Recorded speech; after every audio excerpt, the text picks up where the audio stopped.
Al-Qahhar, Al-Wahid, Al-Qahhar. Cuman adanya Allah, nggak ada selain Allah, dan Allah punya sifat Al-Qahhar yang maha menaklukkan, memaksakan.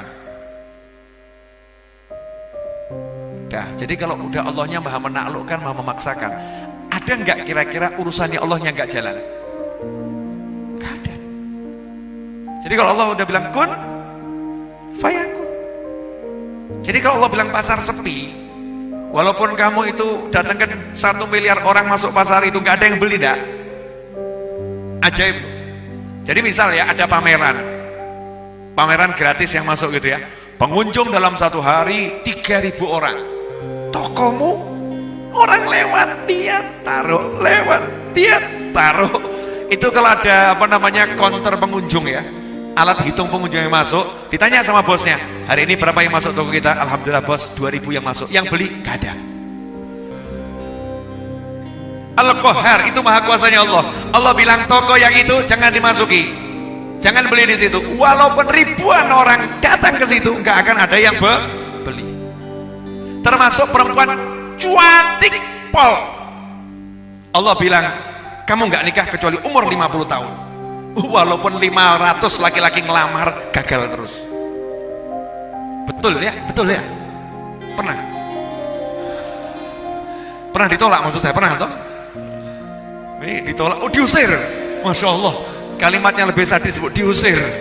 Bukan lagi ditolak, tolak halus ya. Diusir itu udah kasar. Pria ganteng pol, menurut hitung-hitungan, wah ini cepat laku nih ya, ini laris nih ya. Ternyata Allah bilang kamu sampai umur 70 tahun tidak menikah dan mati tanpa menikah, tidak akan bisa menikah. Paham maksud saya?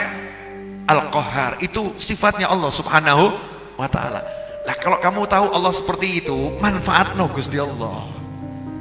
Manfaatnya bagaimana? Ya ngomong, ya Allah engkau maha pemaksa, tolong paksa orang-orang ini untuk beli dagangan saya. Selesai. Udah pernah ngomong begitu? Salahmu dia. Nah itu orang yang merasa punya Tuhan enak, aku punya Tuhan yang maha menaklukkan. Ya udah, bayangkan bumi dalam genggaman, laris, moro kabeh. Gak proso itu. Hatinya nyambung ke Allah subhanahu wa ta'ala. Al-Qahhar. Nah tapi kalimat Al-Qahhar ini kalau mandek di situ, mukmin yang kuat pedot jantungnya. Kenapa?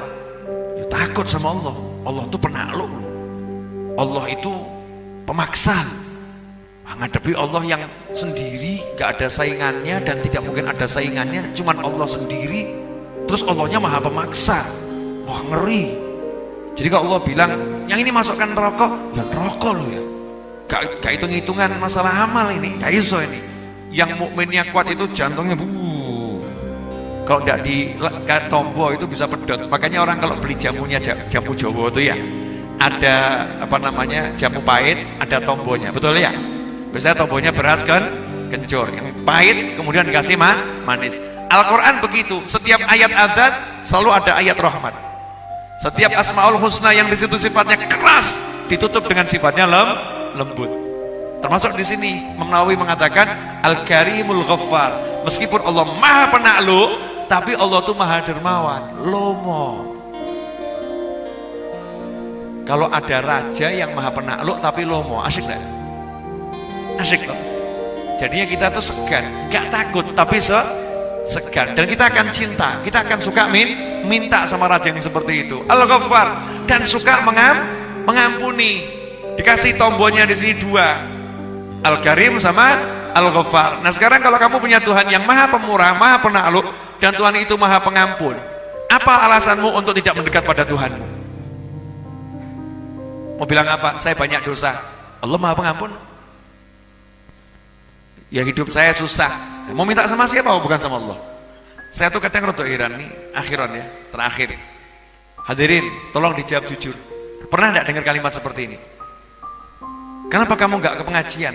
Kenapa kamu enggak sholat? Kenapa? Jawabannya, saya lagi banyak masalah. Pernah enggak dengar orang ngomong seperti itu? Pernah ya? Kenapa kamu ibadahmu lesu? Iya, saya barusan dimarah istri. istri saya begini-begini, ibadahnya lesu. Pertanyaan saya, lah yang bisa menyelesaikan siapa? Yang bisa ngasih rezeki siapa? Jadi seharusnya kalau dalam tekanan, seharusnya kan semakin mendekat pada Allah Subhanahu wa ta'ala. Betul, betul. Semakin banyak dosa, seharusnya semakin kemana? Ya semakin banyak istighfar. Semakin banyak maksiat, semakin banyak taat. Ngejar Allah lewat taat, ngejar Allah lewat istighfar. Semakin sepi pasarmu, semakin banter bengokmu. Gusti, ya Allah, please, Allahumma. Tapi sama senyum, jangan wajah-wajah nggak jelas. Ya Allah, ya Allah, sepi ya Allah. Malaikatnya awang, alah, ngono wae kok.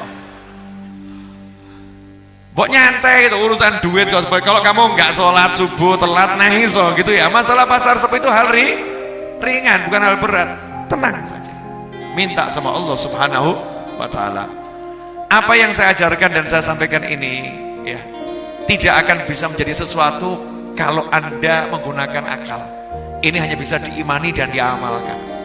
Ya, diimani dan diamalkan. Karena ini pelajaran iman, masalah syahadat. Ya, bukan fikih sholat. Ini syahadat, diimani dan diamalkan. Dengarkan berita akhir-akhir ini yang masuk viral di YouTube, di TV, di WhatsApp. Saya baru lihat tadi, ya, lihat di WhatsApp ada yang ngirimi nenek-nenek umur 60 tahun bisa sodakoh 10 juta ya, sodakoh 10 juta untuk ikut korban sapi, padahal kerjanya pemulung, ambil botol ya kan, dikumpulkan setahun bisa beli sapi dengan 10 juta, artinya kan gede itu bagiannya, betul ya? Kalau lihat seperti itu, terus kita mau ngomong, saya nggak mungkin bisa beli mobil, nggak mungkin saya bisa ini. Itu kalimat nggak mungkin itu yang nggak mungkin apa itu? Ya kamunya yang ngomong nggak mungkin, maka jadinya nggak mungkin. Kalau kamu minta sama Allah dan kamu gerak seperti nenek tadi, dia minta sama Allah, dia gerak, dia nggak ngomong, saya jualan botol loh, masa bisa sih ikut korban sapi 10 juta, masa bisa? Ya, masa bisa? Kalau mikirnya begitu, gak mungkin. Tapi mikirnya, aku bisa, aku iki, tak melaku, selebihnya minta Allah, pasang niat. Hasilnya apa? Geger nusa Indonesia. Geger nusa Indonesia. Nenek-nenek bisa nyumbang sapi 10 juta. Betul, betul.